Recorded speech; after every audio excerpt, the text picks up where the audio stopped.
গাজায় দীর্ঘ 1 বছর যুদ্ধের প্রভাবে ব্যাপক ক্ষতিগ্রস্ত হয়েছে ইসরায়েলের পর্যটন খাত। যুদ্ধের প্রভাবে দেশটির পর্যটন খাতে প্রায় $5.25 বিলিয়ন ক্ষতি হয়েছে।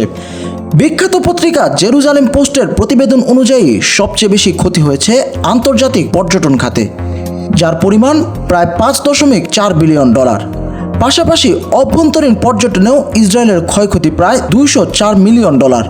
ইসরায়েলের পর্যটন মন্ত্রণালয়ের বরাতে দেশটির উত্তরাঞ্চলে এই ক্ষতি বেশি বলে জানা গেছে।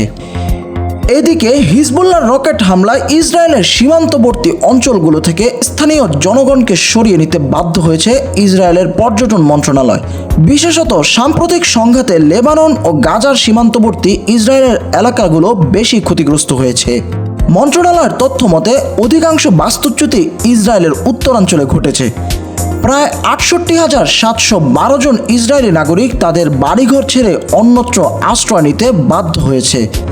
বাস্তুচ্যুত এসব নাগরিকের মধ্যে ১৫,৬০০ জন ইসরায়েলি নাগরিক আবার ঘর না পেয়ে হোটেলে অবস্থান করছেন, আর বাকিরা অন্যত্র আশ্রয় নিয়েছেন। অন্যদিকে ইসরায়েল সরকারকে এই বাস্তুচ্যুত নাগরিকদের আবাসনের পিছনে ব্যয় করতে হয়েছে প্রায় $1.5 বিলিয়ন।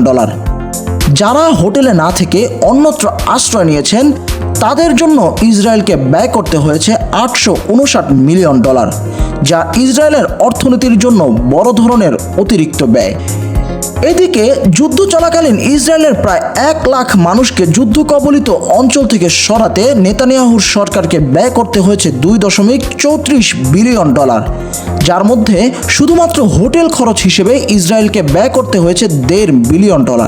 ইসরায়েলের আবাসন মন্ত্রণালয় জানিয়েছে, যুদ্ধের কারণে তৈরি হওয়া আবাসন সমস্যার সমাধানে ইসরায়েল সরকারকে প্রায় 4 মিলিয়ন রুম এবং 13.5 মিলিয়ন রাত্রিকালীন থাকার ব্যবস্থা করতে হয়েছে।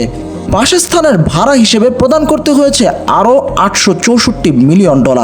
এদিকে চলমান গাজা যুদ্ধ ইসরায়েলের পর্যটন শিল্প পুনরুদ্ধারে বড় বাধা হয়ে দাঁড়িয়েছে।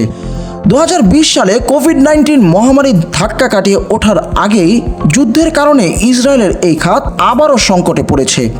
পর্যটন মন্ত্রণালয়ের মতে 2024 সালের শেষে ইসরায়েলে মাত্র 1 মিলিয়ন পর্যটক প্রবেশ করবে বলে ধারণা করা হচ্ছে, যা গত বছরের তুলনায় 1/3 এবং 2019 সালের তুলনায় 1/4 কম। গাজা যুদ্ধে প্রতিদিনই ইসরায়েলকে বড় ধরনের অর্থনৈতিক ক্ষতির মধ্য দিয়ে যেতে হচ্ছে। ইসরায়েলের পর্যটন শিল্পের বিরাট এই ক্ষতি, যার স্পষ্ট প্রমাণ। শাকিল সাদাত, আন্তর্জাতিক ডেস্ক, নিউজ নেস্ট।